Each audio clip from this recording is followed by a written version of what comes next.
I want to share a little bit about my history, my background, the skills I've picked up on my journey, and how I'm able to use those today in what I'm doing now. So I won't go all the way back, but I kind of grew up as an athlete. That was what I was really passionate about. I've always followed my passion, and back in those early days in my youth, I was really physically passionate and athletic and loved all that stuff. It was only in university when I got really connected to my intellectual side and just learned to love education and study. And I loved my experience, and that's when I studied finance at the University of Northern British Columbia. And from an intellectual perspective, finance was my great first passion at that level. And that was also around the time when I got into entrepreneurship. I started my first business while I was in university, and I do it throughout the summers and paid my bills and paid for my education that way. And I also bought my first property right out of graduating from university. And it would have been actually during university, my last year, I bought my first investment property, which I still own today, and kept on buying over the years as a passive strategy alongside my operating business. And that's kind of how I've acquired the skill of overseeing, managing cash flow, managing property managers, and systematically developing a portfolio of properties and systems. So I guess the next big pillar for me was I was running my operating business. I became a real estate agent for a couple of years when I tried to change careers from the home service space. And I learned a ton about real estate and just negotiating, making offers, and getting really comfortable with that process, which now as a real estate investor, that's the name of the game. It's just being comfortable, making offers, negotiating. Like, you kind of have to love that. To be a good real estate investor, that's kind of the thing you have to fall in love with, because that's the core activity. It can't be a chore, and it doesn't have to be. It's a lot of fun, and I like making deals. I like looking for deals. But when I was a real estate agent, I learned how to make that a part of the flow.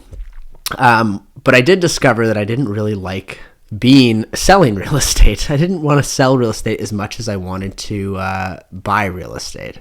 So I ended up leaving the real estate and going back to the home service space as my operating career. And that's when I learned about franchising and systemization. So I started a franchise from scratch, and we built the operations manual. We put that whole thing together, and I learned all about the details of standard operating procedures and how to build systems that people can use so that you can scale and add people to the business.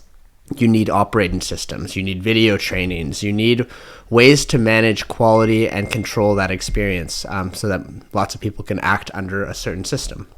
And that has been applied now in my real estate life, having systems for every aspect of deal making, right? Whether it's like all the way from property searching to how to negotiate offers, how to close them, how to do all the bookkeeping, how to do all the property management forms, how to find tenants, how to do interviews, how to screen people. Like, these are all systems that have been super valuable that I was able to develop after having built a franchise system in the home service space, which was called ShackShine. So if you're actually watching this video, you're probably on the career page, my professional career page, and I'm kind of walking you through what my whole story and journey has been about.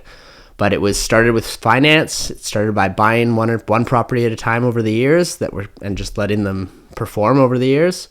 Getting into real estate as a real estate realtor at first, and then starting a franchise to learn these systems. And today I still own a franchise system. Well, it's not a franchise, but I own a home service company called Colorcraft. It's my operating company.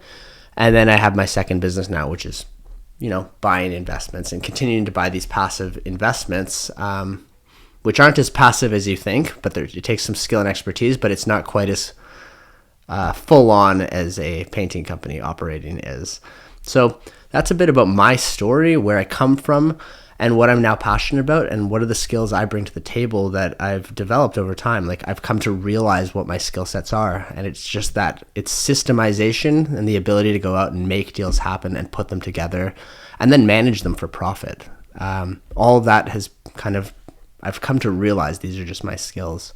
So that's a little bit about me and my story and where I'm going, which is to continue down the path and keep on growing a portfolio of real estate, because let's face it, it's awesome. So that's me.